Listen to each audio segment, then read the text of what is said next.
Hi, Cindy. Hello, hi, good morning, everyone. Hi, morning. Carl. Nice to see you. You too, at long last.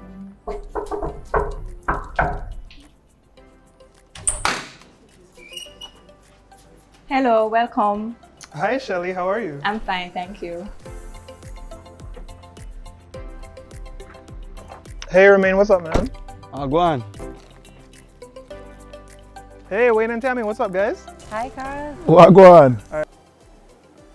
Yeah. What's going on? Hey, what's up, Joe? Hey. Hey, what's up, guys? Hey, welcome.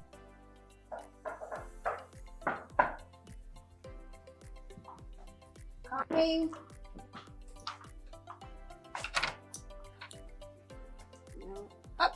Listen, you're early. Hey, Andy. Carl. How Hey, are what's you? up?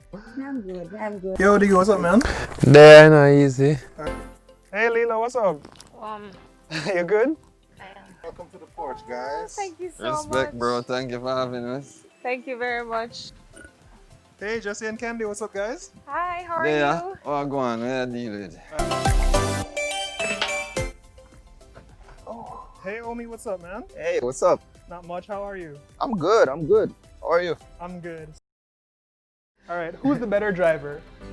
Me. I'm the better driver. I'm the better driver. Okay, we've driven to country 10 times. I've driven all 10 times That doesn't because mean I am the that better doesn't driver. mean he's a better driver. I am the better driver. I am the better driver. Generally, are men better drivers than women? No, never been in an accident. Generally, let me ask you a question. Generally, are men better drivers than We women? addressed this on the blog already. Let's not do this again. No. I just want. Okay. The stats actually say women are better drivers. Okay. What is one situation in which you would run faster than when you're on the track? One situation I would run faster if I'm on the track, I would say, if somebody do my child something and me I come after you, definitely 9 speed. Do you remember that moment when you knew without a doubt that Damien would be a star?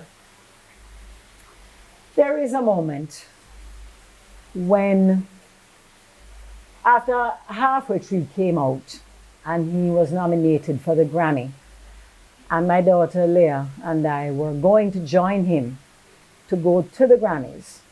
So we flew to Pittsburgh, where he was performing that night, and we were going to fly to LA the next day to attend the Grammys.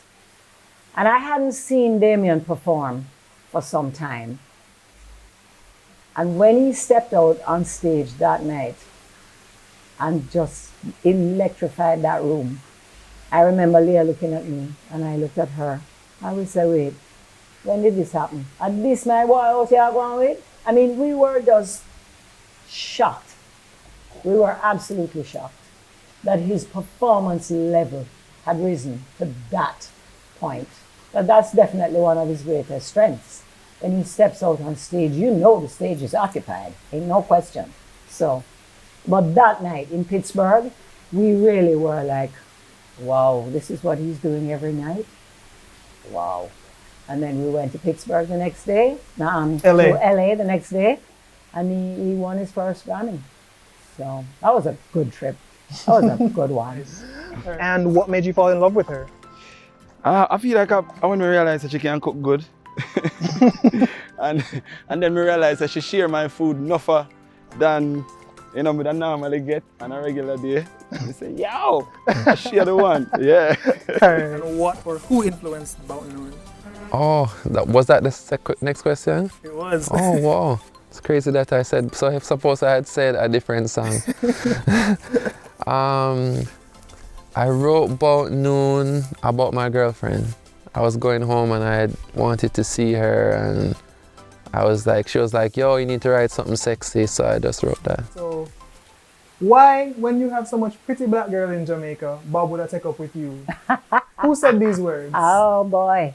Well, no, there was a moment during the year.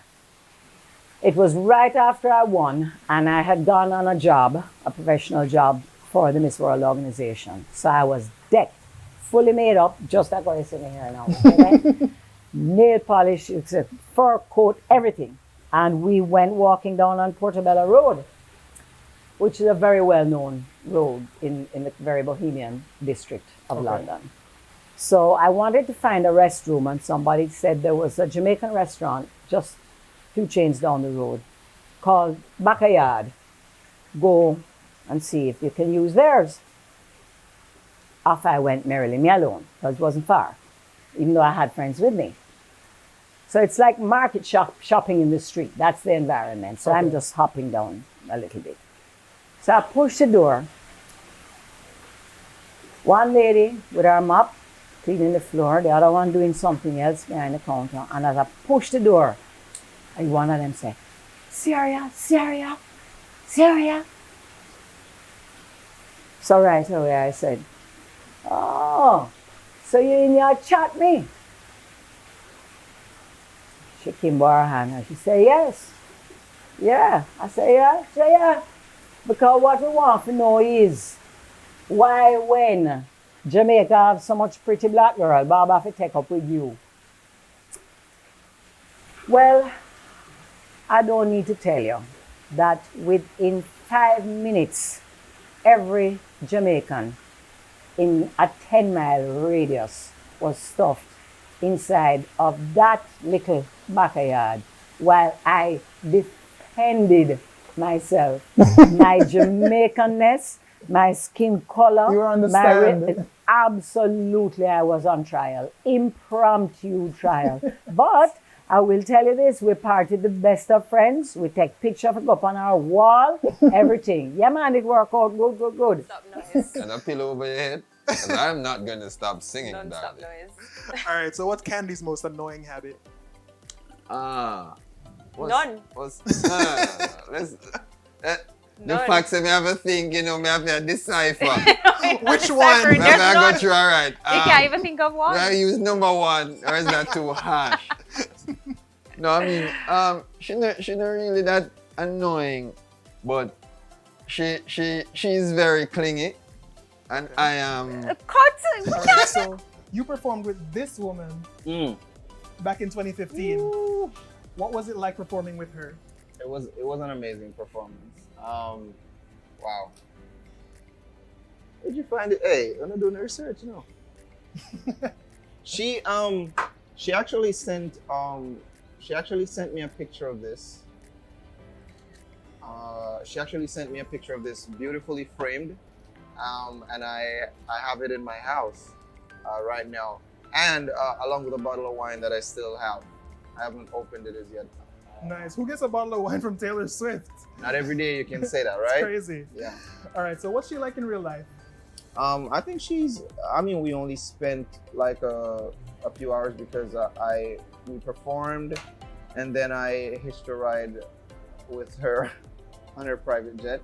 Right. And we chopped it up during the time. It was like a 45 minutes to our flight, but we chopped it up in that time. Great person. Her mom's also great too. Awesome. Who run the world, girls? Who run the So if your marriage had a soundtrack, what would it be? Oh, should we try and answer us at the same time? Let's see. I don't know much, Yeah. but I know I love you. All right. All right. How did you learn the news of her passing? Well, Mom was sick for a while. About a year. Right. So it started off, she went to the hospital about July and 2019, and she was there doing our, whole thing. We're having faith. We're saying, all right, Mommy, this is, you're going to pull through, everything is going to be okay. And then she went home and she was all right, and she was there chirpy and chatting with us and everything good. And then all of a sudden, I think the week before, I went and I looked for her and hugged her up, and we're there chatting. And she said the Saturday came and she said to my other sister, she said, I'm tired. And yeah, I can't use the kitchen towel, don't I? Yeah, man, you can. Right, she was like, I'm tired. And then my sister was like, you tired for what? And she's like, I'm ready. I'm honestly ready to go. And this the whole heart thing and dialysis. And she's like, I don't want to be a burden. I said, Mommy, you're not a burden. You know what you're talking about. But yeah, she was just she was saying enough is enough. And then by Sunday morning, oh, thank you. By Sunday morning, she was in the hospital, and the whole family went there. And we were like, pulled through. But then I think the hardest part for me was because I'm the baby, and I think the hardest part was, they didn't tell me this before, but I don't know, I felt it. But I think when she was sick, she said to my sister-in-law, she said to her, I don't want to go yet because I don't know if Yannick is okay. And, she's like, with this media thing, who is in our corner? Who is going to give our advice? Who have our back? She don't have no husband, And she was always in like, Yannick, and then she said to them, Yannick is very strong, but sometimes she need a little loving. And I was like, I didn't know. And the funniest thing, when she was in the hospital, and I was there, and I saw everybody running up and down.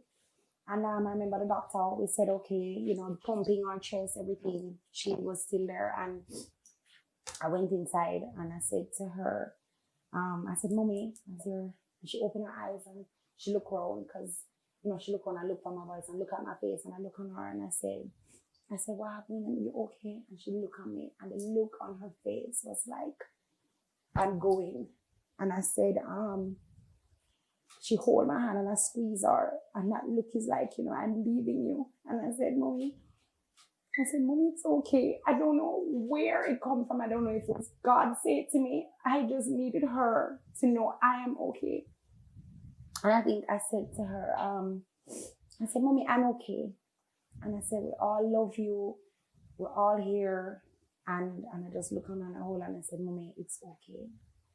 And once I said to her, I'm okay, Mommy, we'll all love you. I am okay. She looked away, she looked up, and then she looked at me and she slowly closed her eyes. And that was it. She never opened it again. And and the doctor started running about and they're like, oh man, she gone. Hold on. And just the thought that, she needed to know that you were okay. And my family didn't say that. They didn't tell me until like about way after a month after. They're like, that was why she was hanging on. She just need for you to know that, Yannick is okay. So that gave me such a drive to be okay. Right. What are the 3 best words to describe Aishana? Well, Aishana, let me tell you, it's more than 3 words. So we're in one of those galleries, a galleria, or one of those malls in, what do you call it, in Kingston, in Miami, and we're walking around. Maybe it was Atlanta, and we're walking around shopping, and oh shit, I didn't park here. Okay, so I'd hold her hand in the mall, right? Right. Walking around, and she'd get nervous when I do that. I like to make her nervous. Okay. And she said, Joe, you can't be holding. They're going to think that we're a couple or something. I said, no, don't worry about all that. Just have fun, But she was such a little. She was giggling inside, because she was kind of a little nervous about that. Yeah. And so I like to tease her and make her feel good, But that's something I remember about Aishana that's cute. So that was one of the biggest things for me, like learning. Like I said, which I said it for my mother, to partner, not to parent. That was a big concept in that book. Okay. That was a big concept. So. All right. What are some of the most important lessons you've learned from The Conscious Parent? To let your child be and not impose things that you think your child should have or not have on your child. So basically, if I never have something in my life, technically we feel like our children should have it if we weren't exposed to it, and that's a concept that you should forget. Your child is your child and they grow and they are whoever they are by themselves. You don't need to really do anything or anything like that. You just have to guide them along their way. So it's just letting your child be and grow and evolve in their own way without like imposing what you think or what you don't think or on them. I think that's the biggest thing. All right, so Candy, you recently tweeted that when this is over, it's going to be the craziest chapter of your book. What did you mean by this? I was really referring to just the the pandemic and like the way that the craziest year that. Start again. You want to start over? Yeah. That was so good. It was not. Yeah, that was. Yes. I didn't All right, come again then. All right, ready? All right, so Candy, you recently tweeted that when this is all over, it's going to be the craziest chapter of your book. What did you mean by this? I was just referring to 2020 as a year in general and everything that has happened, especially with my industry or industries, the entertainment industry, and then becoming pregnant on top of it. So for me, that it has just been crazy. There's absolutely no carnival, and if you know me, you know all my eggs in the carnival basket. So that has been life-changing, and then also just being pregnant on top of it. It's just gonna be the craziest chapter to describe everything that really went down. Got you. So what has made you the happiest throughout your pregnancy? Jesse. Wow, that felt real.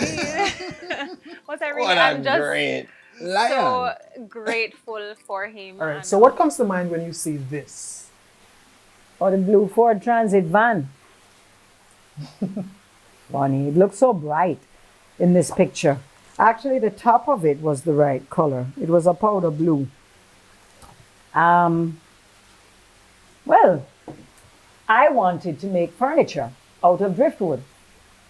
And he kept hearing me say, you know, I need a vehicle that I can go out to Hellshire, Far Beach, what we used to call Far Beach, and dig up a really big piece of driftwood, beautifully weathered in the sand from years of the water and the sand washing over it. And they were there, I had seen them, so I knew they existed. But how am I bringing it back into town? So one day, this blue powder van just drives up, out he jumps, walks inside, hands me the keys, and says, I don't come for stopping, I just dropping off this.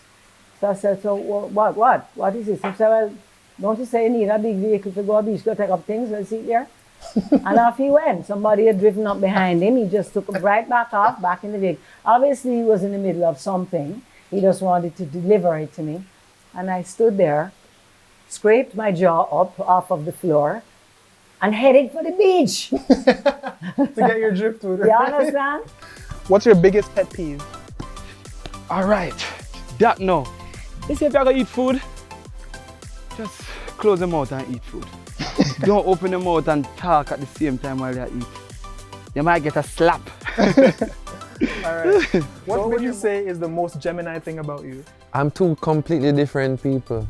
Oh, same. I'm a two Gemini completely too. different people. Like, I'll be super calm and chill, and then I'll be like wild and out of control. Lots of people don't get to see that though, but I'm two completely different people. I got you. Just figure it out yourself. You can do it. Yeah, that's what it's like coming.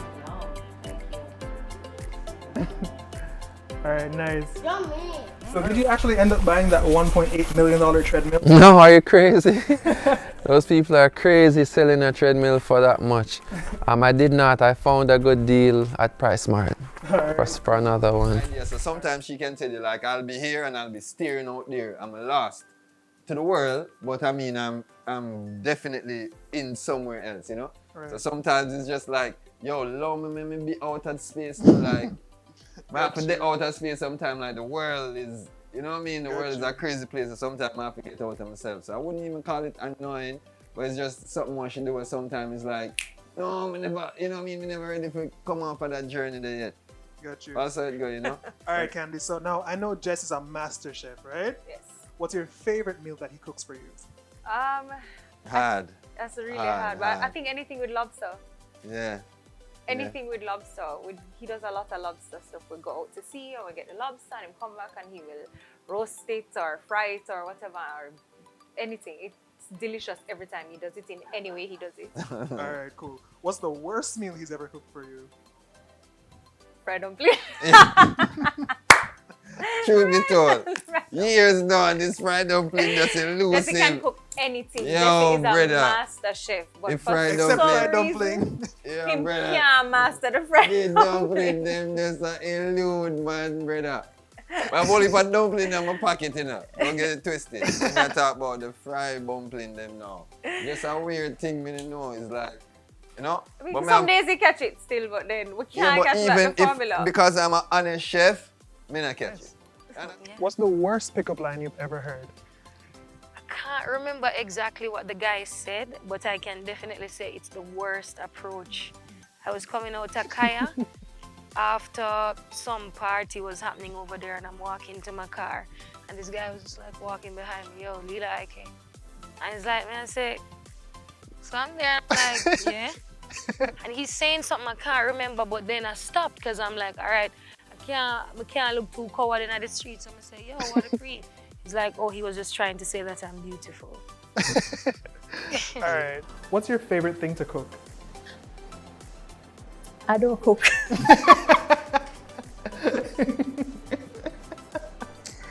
Don't judge me, please. All right. So what was your immediate reaction when you found out that you and your wife were not just having a baby, but twins? Me I say, what? You sure? No, ask the doctor. Ask the doctor. Make sure, just double check, cause me no know if this, you know. So that was one of the toughest times, you know. Yeah. All right. Can you give me your best impression of Wayne? Babe, how you do this thing? Come show me how you do this thing now, please. Like I don't really see the button I was pressing. You know. Show. You don't want to help me? You don't want to. All right. And Wayne. So on a scale of 1 to 10, how well did you and Rita get along? We got along fine. We took care of him in the same apartment in New York when he first fell ill. I would hold the fort, she would go out. She would hold the fort, I would go out. And she was the one who said to me, you can crash with us if you want, you know. I'm using that room. You and Damien can be in there. And listen, by that stage, this is not about romantic jealousy. This is about watching somebody that you clearly understand is great. The kind of greatness that comes along once every 200 years maybe, I think is the time frame that they give it. And you're watching his life being sucked out of him bit by an illness. This is no time for petty jealousy. It's just not the time. And obviously we both felt that way. So which of your sisters annoy you the most? The same best friend one. She keep it real. She be like, listen, you did too, and she talk like this. She's like, Nana, honestly, I mean, what you did the other day, it was just a bit too much. I know you're much and you don't listen to people, but it was just a little too much taking off the underwear thing. I don't think the family's really ready for that. I'm like, you know what? But yeah, that's my family. They're bougie. Okay. So 10 years ago, you had Kobe Bryant's jersey on a tree at one of your shows. Yeah. How did you react when you heard the news of his passing? I was devastated. I don't think someone's death who isn't personally in my life has ever affected me the way his death affected me. The crazy thing is I just got back from LA doing the Alicia Keys thing. I left on the same day and it was so foggy. I remember being in there and be like, why is it so foggy? Can we fly in this? And I left LA, and when I landed here, that's when I found out. And I was with my friend who I grew up with watching all the basketball games with. My friend who I met, because I met Kobe. Oh. And my friend who I met him with, I just happened to see him in a restaurant as I landed. We were sitting beside each other. He was at his table as mine, and I got the text and I looked at him. I was like, bro, can you believe this? It was crazy. Oh, wow. Crazy. All right. What's been your most embarrassing moment while on stage? Jeez, I don't know if I should have talked about this. But my most embarrassing moment on stage would definitely be, I was in Europe, in Spain, 2010 for the very first time performing. And while I was jumping and enjoying myself on stage, you know, the crotch of my pants rip out and, you know, everybody could see everything, and that was, boy. The time I remember that. Every time I remember that, I say, yo, whoa. I don't remember it. Who is one historical figure that you would love to do a mukbang with? Historical figure, what do you mean? Like somebody we're dead? Anyone in history. Somebody we're dead? or somebody what call money. Nanny. When I do a mukbang with Nanny, and we could do a story time for how she pick up the bullets. That would have been a nice little story, I'm not gonna lie. That would have been a nice little story. So Nanny, how did you collect the bullet? Talk and tell me, and how did you survive? Okay, how did he propose? Okay, so we're both very laid back. So we actually went to the movies and we sat down to the theater and we were like, okay, he said, he wants to get married. So, and I was sitting in the chair and I was like, okay. So that's pretty much it. And then we went home and then the next year we were like, oh yeah, let us get married January. And he's like, all right, yeah. That's seriously how it happened. Like, we're just... What's your favorite Shenseea song? Baby, when the bright light starts to fade, fire up your lighter. Yeah, man, love that song there. Yeah. Love Shenseea, it's a beautiful song. What's your favorite dessert? His favorite dessert. Come on, babe, you can do this. Maybe like lychee and ice cream. No. Not cheesecake. No. The thing that's like crack on top. You know, you crack it and it has a little bit of a hard top and then it's soft. Oh, what is something they name again? Creme brulee, man. This is not a competition, is it? So Jesse, you performed at Madonna's birthday celebration back in August. What was that like for you? Keep talking while I eat out here. You know, NDA, it was a vibes, you know. It's a vibes, definitely a great thing. You know what I mean? And an honor. You know what I mean? I guess that's as much as we can say. Okay. You know? All right. Have someone to just say the fact that you say no? Yeah, man. So you've said that Candy is a huge inspiration to you. What's the most inspirational thing about her? Look at me.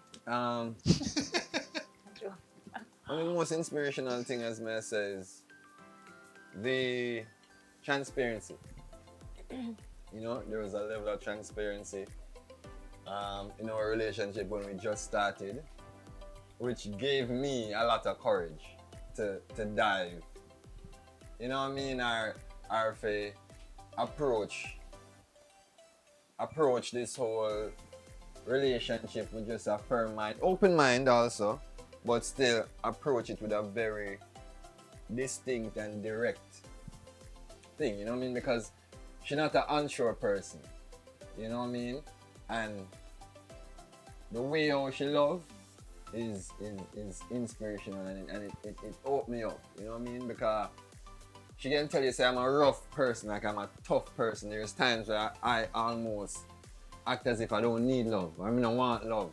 You know what I mean? And just because of experiences of life, and she's, no, I'm not gonna love you, you know? I'm not gonna love you. Come here and make me love you. Yeah, you know, she gonna say, come here and make me love you, and that in itself definitely broke down a certain barrier in my mind, you know what I mean? Because as a king in the jungle, sometimes you really want to focus on making sure, say, your kingdom in check. You know what I mean? And she definitely broke down that little barrier, definitely say, yo, I want to listen to me now. Me check for you. Right? And we are going to handle this and we're going to get through whatever. And even arguments, you know, where the typical thing is to be like, all right, yo, go on. Me go on. No, she going to come back in your face and say, we just argued, but this is what I was trying to say. I'm trying to understand what you're saying, but we can't be, you know what I mean? And them thing they, as I said, them thing they essential, are essential for me as a youth in them timing, you know what I mean? Cause she can tell you, we give so much love to other people in so many other ways. But it's so hard for me to accept it. Right. Yeah. Once in Ocho Rios, a female fan approached you and kissed you on the lips, right? Who tell you no? Has a fan done anything crazier since then? Yeah, I mean, wow, that one was probably the craziest one, but I remember getting like a wet kiss on my neck in Europe once. And, you know, I don't know, ladies always go for the private parts. I don't think we can get over that as, I don't think that will ever stop, to be honest with you, because it no matter. All right, so 17 years after you won the title, Lisa Hannah won the title. She did. Do you remember where you were when she was crowned? I was at Jamaica Inn, as a matter of fact, in Ocho Rios, spending the weekend.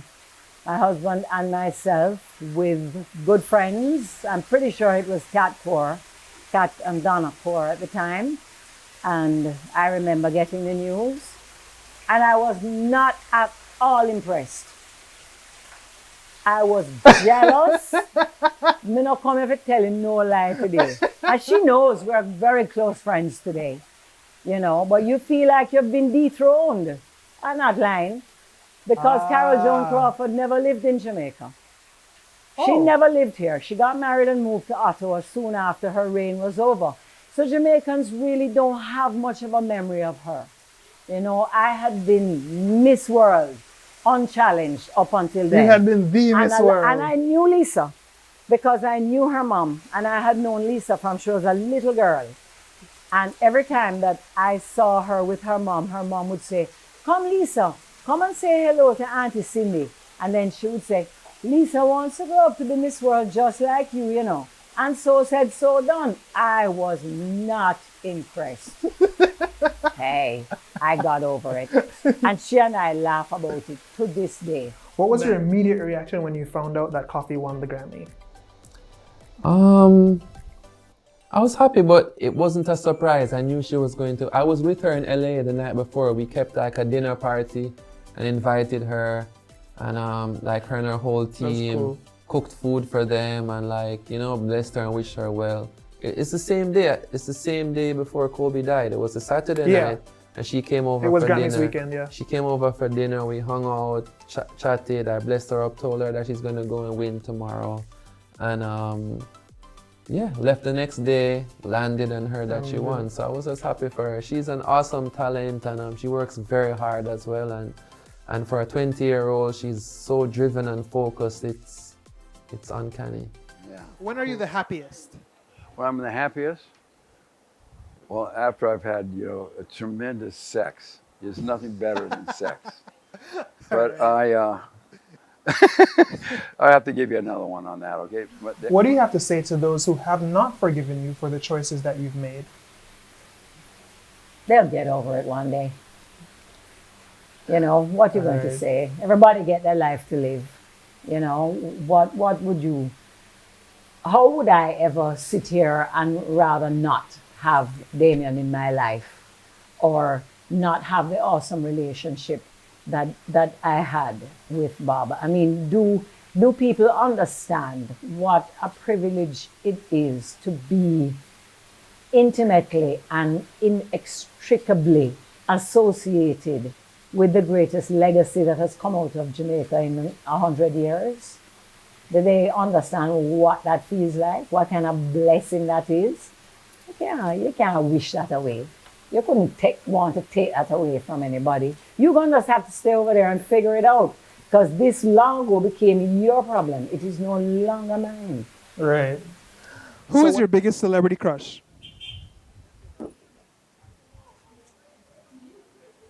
I don't have a crush on celebrities. I crush them. Cool.